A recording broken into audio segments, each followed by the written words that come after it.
Starting and growing your business doesn't have to be difficult. It's all about creating the right plan, foundation, processes, procedures, and having the right mindset. Welcome to the CEO Hustler Show, the podcast dedicated to help you start, grow, and decipher your entrepreneur interpreting and translation business. I am your host, Faviola Valencia. I've been an entrepreneur for over 20 years and started my business from the ground up, but also turned it into a six-figure business in under 3 months. And together, you and I, we are going to get your business on the right track so that you can enjoy the journey, but also earn your worth and get the right plan in motion. So let's get ready to boss up and rise, starting now.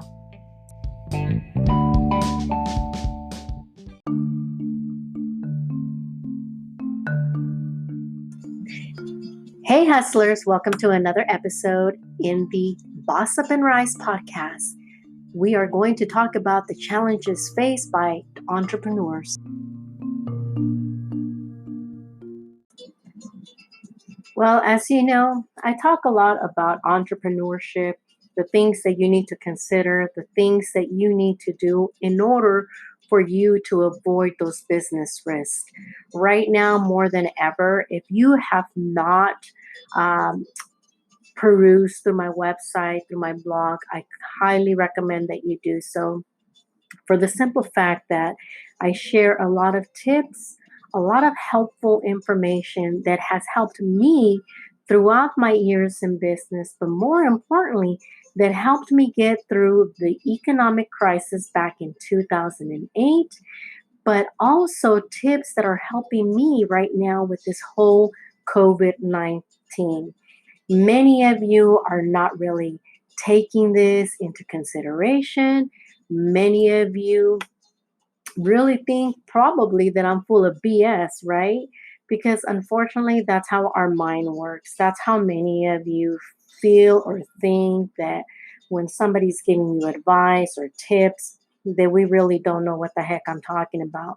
Trust me, I know I am a mother, so sometimes I do get that look from my kids when I'm trying to give them advice. And I get the response of, oh, mom, you think you know it all, right? So, a lot of the things that many businesses go through, and it's one of the biggest challenges and problems, is not having enough cash flow.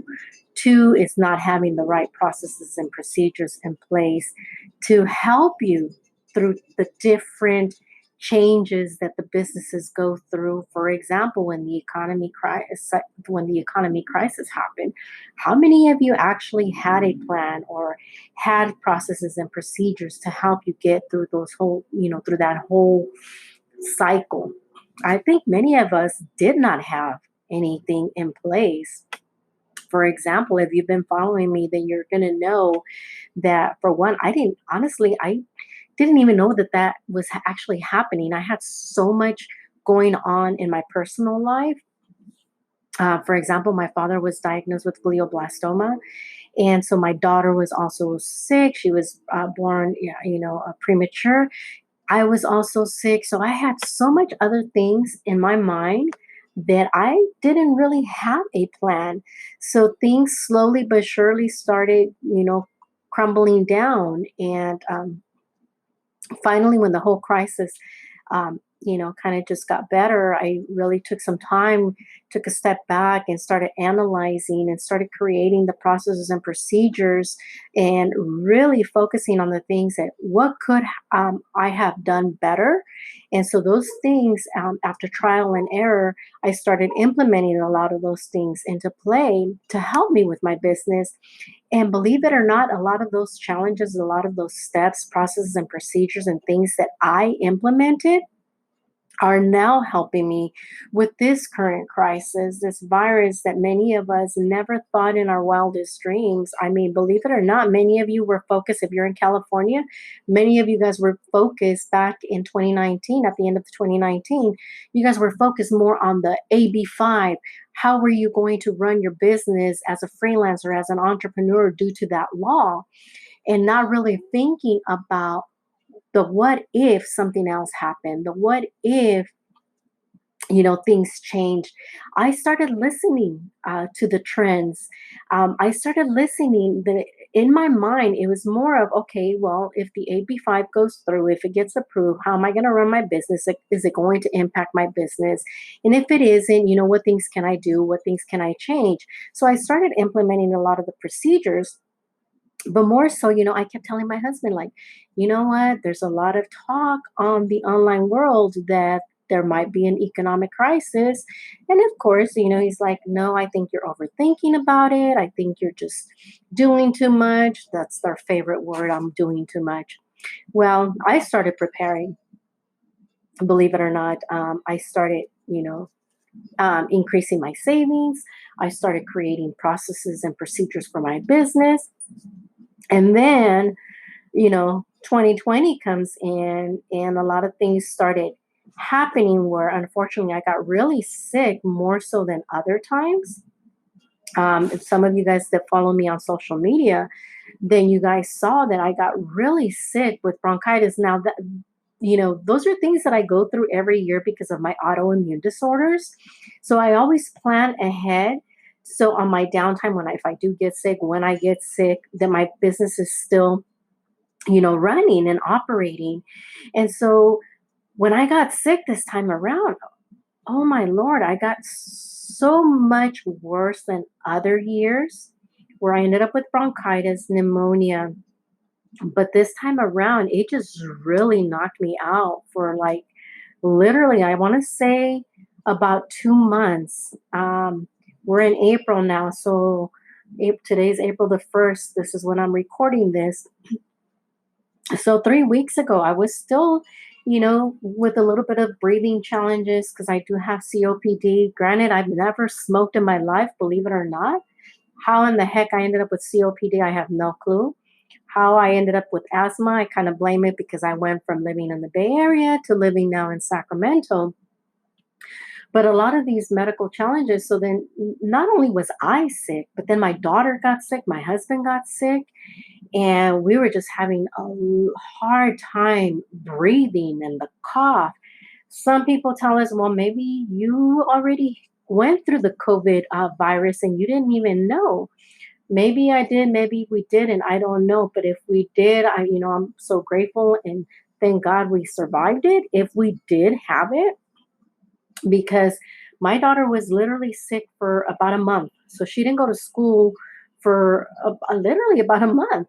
And so I want to say like 2 days going back to school, after she went back to school, 2 days after that, that's when the whole, um, COVID-19 was announced and that the outbreak, excuse me. And so I took her out of school. And I want to say about a week into doing homeschooling, that's when all of the kids, they started closing down the schools. And yes, the district started giving me a bunch of BS, like, why are you taking her out of school? We don't have the virus in our district yet, blah, blah, blah. I got proactive. Again, I have underlying issues. My son has underlying issues. We both suffer from autoimmune disorders. So I wasn't going to take a chance. So again, I got prepared. I became proactive. I implemented a lot of these steps. And now here we are in April, where according to the experts, this might be even a worse economic crisis than the last recession.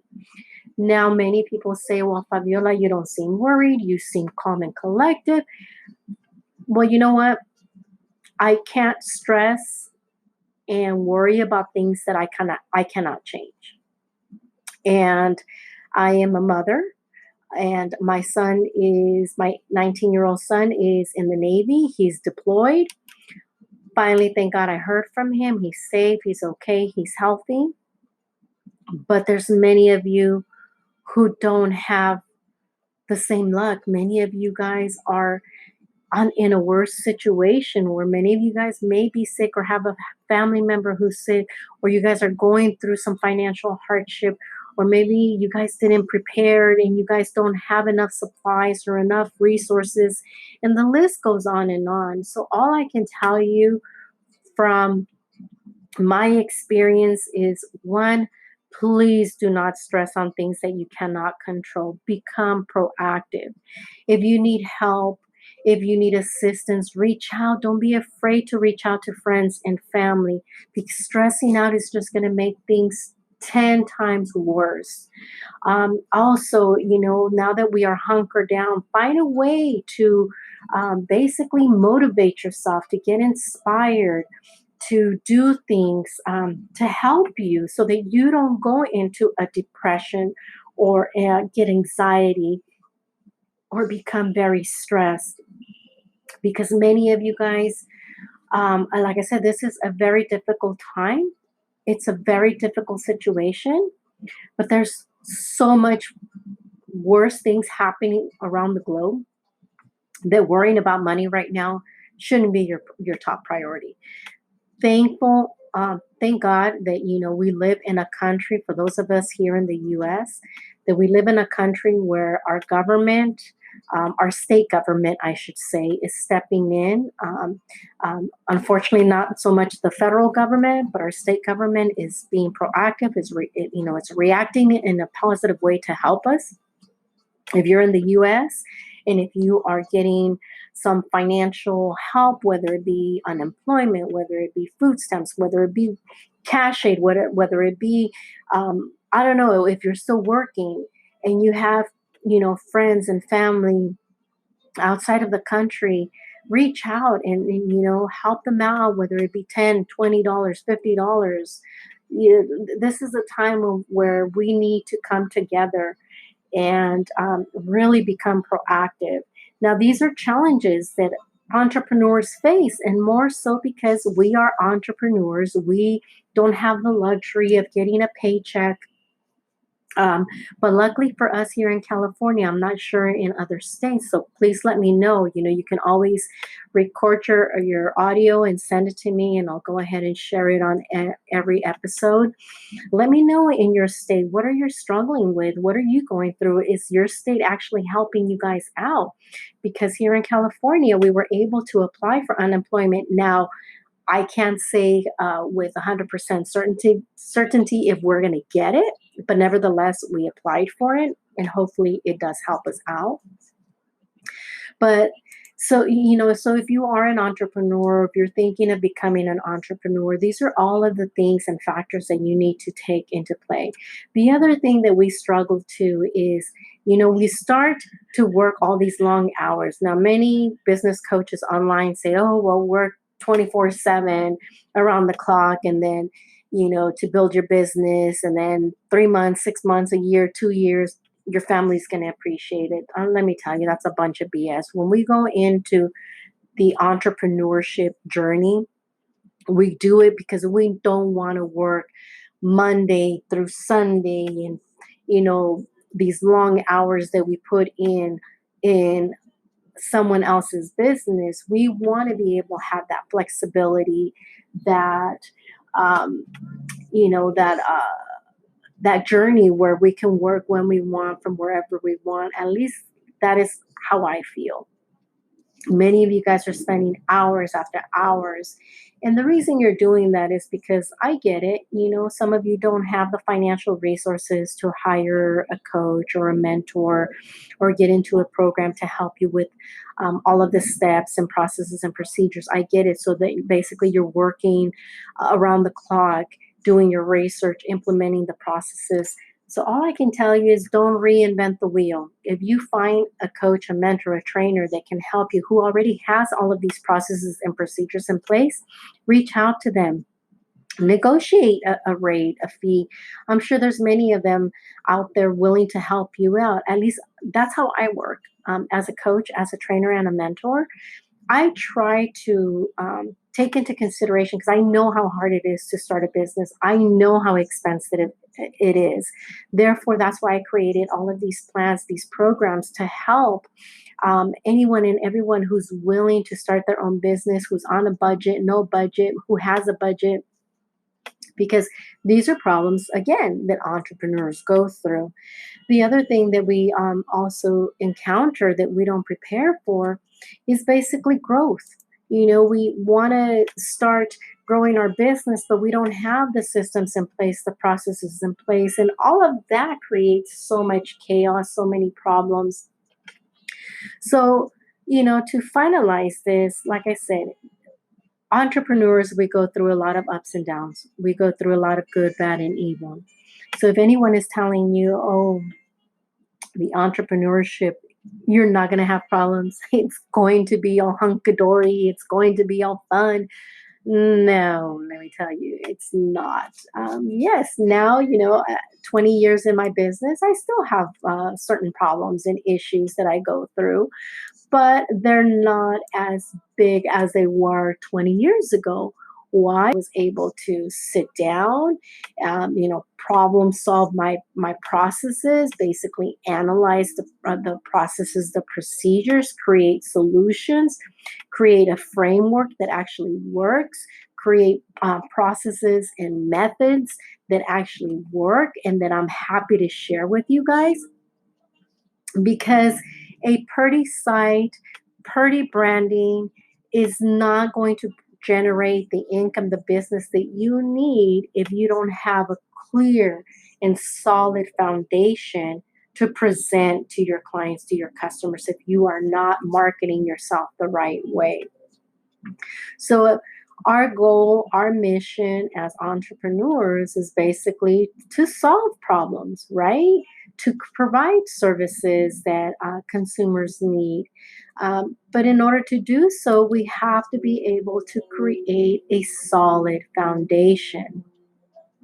So I hope that this 411 helps you. As always, I am here to help you boss up and rise, to create that vision, that mission, that business that you have been dreaming of. And right now that we are all hunkered down is the time to spend that time to develop, to turn those ideas into a solid plan, to really create the solid foundation that your business needs, and to train and to just develop that awesome system that your business is going to need once this whole COVID-19 is on the back burner, or that it goes away, or that God willing, that we overcome this. Then you are prepared to really launch your business, promote your business, market your business, and really